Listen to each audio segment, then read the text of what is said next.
Hey everybody, it's me, Sarah. I'm back. I'm your Christian forgiveness coach, and you're watching Forgive Everyone for Everything Every Day Right Away. And today I wanted to talk about family gatherings because depending on when you're watching this, probably have some sort of family gathering coming up. So some of you may be dreading this. For some of us, family members are the hardest to forgive. So let's talk about it. Can we go into family events knowing more about how to forgive and let go, how to have more peace around family, even when they don't seem to be peaceful? How can we be more loving? And how can we let go of how we think they should be doing it? Approach things with compassion and curiosity, plan ahead of time. How can we take action from like a clean mind space? So let's talk about each one of those things. Like, how to go in having peace even when they're not peaceful. And the way I want to offer that you can do this is to like plan ahead of time. So I like to offer to people that your family members aren't challenging. You are challenged by them.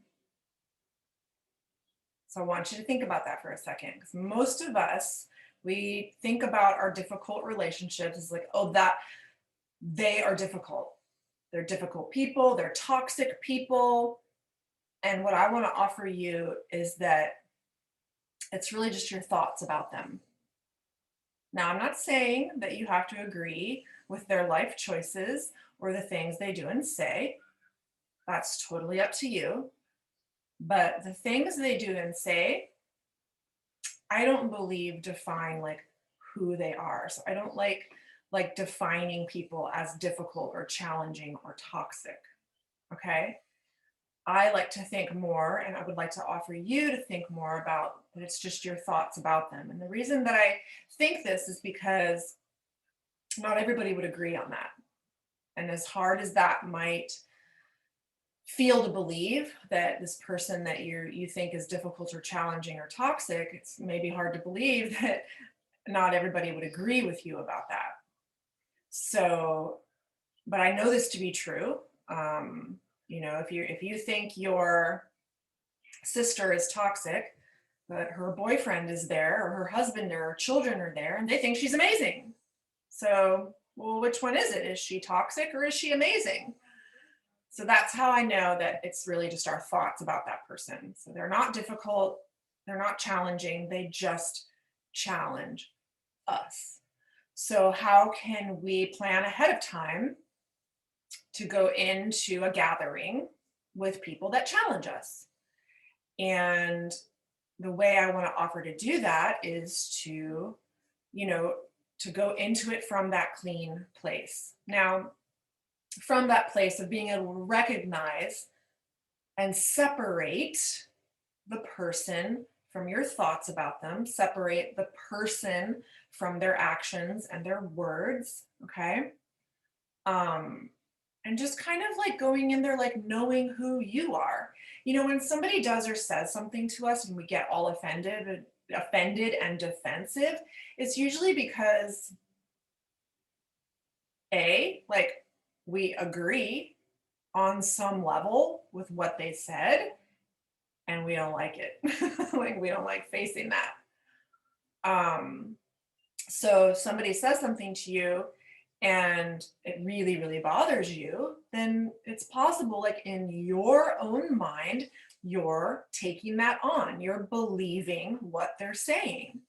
So, and here's kind of a fun example. Let's say your sister walks up to you at your next family gathering and she's like, oh my gosh, your blue hair looks so stupid.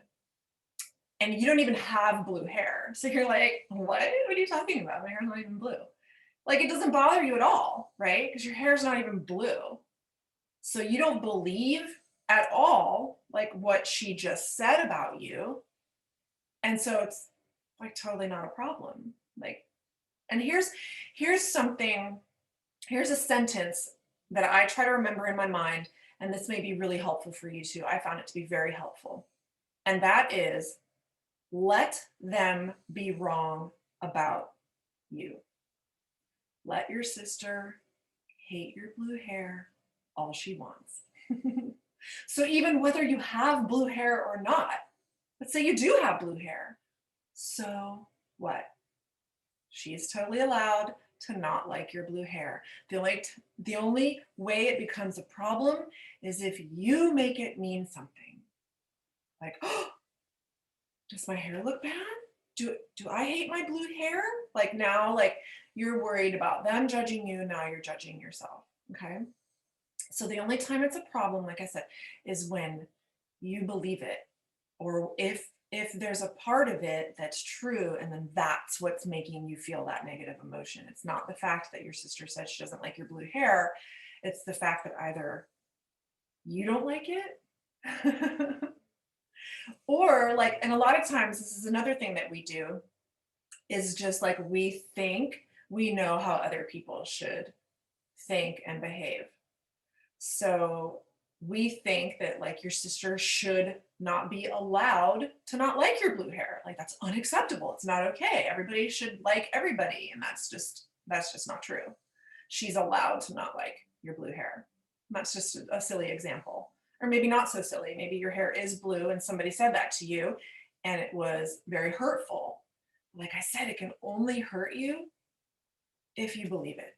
Okay. And you can let them just be wrong about you. That's probably the biggest takeaway that I can give you from this video, is going into that family gathering. And it's like, and that planning ahead part time thing too, like you've probably been to family gatherings before, right? And there's probably that person that, maybe always drinks too much and then like causes an issue, and maybe starts getting a little bit loud and a little bit whatever. And it's like, we know this going in, and yet when we get there we act upset and surprised that it's happening. And it's like, wait a minute, this always happens. Why am I so surprised about it? Why am I so upset about it? Like I knew it was going to happen. So that's what I mean by like planning ahead of time. You can plan ahead of time to expect those things that challenge you. So I want to offer you that it's not a problem that they had too much to drink and started yelling and maybe knocked a few things over, whatever. It's only a problem, whatever your opinion about that is.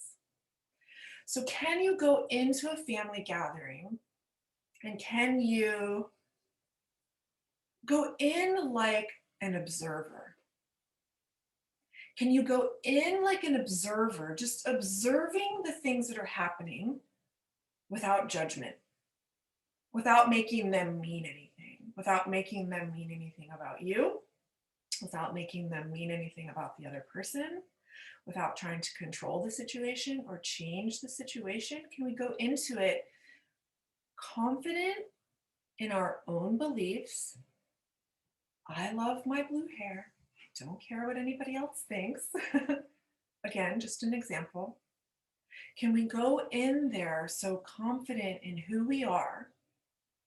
And I could go a little bit deeper here and be like, are you confident enough in knowing who you are in Christ to be able to walk into a family gathering that's potentially challenging for you?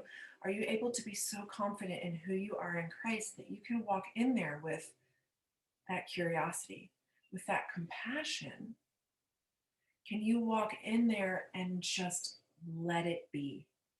Let all the other people do what they're going to do, because they're going to do it anyway. Newsflash, we can't control other people any more than they can control us, right? So can we go in there and just be that curious, compassionate observer? So can you plan ahead of time about like what that might look like?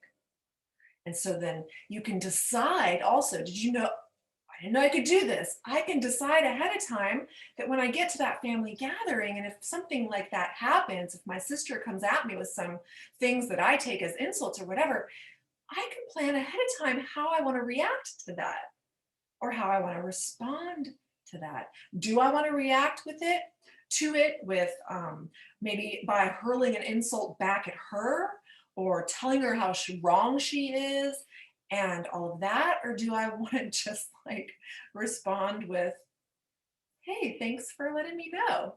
Thanks for your opinion. You know, hey, sorry you don't like my hair. How are you? What's going on in your, like you see how you can plan ahead of time to not take on anybody else's negative emotion.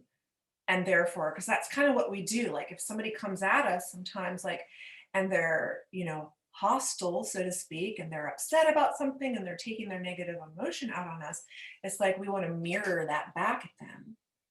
So instead, can we stay in that clean space? Can we come at it with that compassion and curiosity and the confidence of Christ that we can be someone that we hope they mirror back at us? You know what I mean? Like, can we stay peaceful? Can we stay just confident? Just confident in that. So there's a lot of C words coming up here. Can we stay confident? Can we stay curious? Can we be compassionate? All of those things. And it all comes from Christ, all of it. So I want you to think about those kinds of things going into your next family gathering. And again, just, is it okay? Can you just let them be wrong about you? Can you just let them be them? Don't be surprised when you walk in and your sister is just being her sister. We want her to be the just most sistery sister she can be, right? And how do we want to show up in that situation? So have fun with this concept. Have fun like planning ahead of time, thinking ahead of time about how you want to navigate your next family gathering. All right, done with love. See you next time.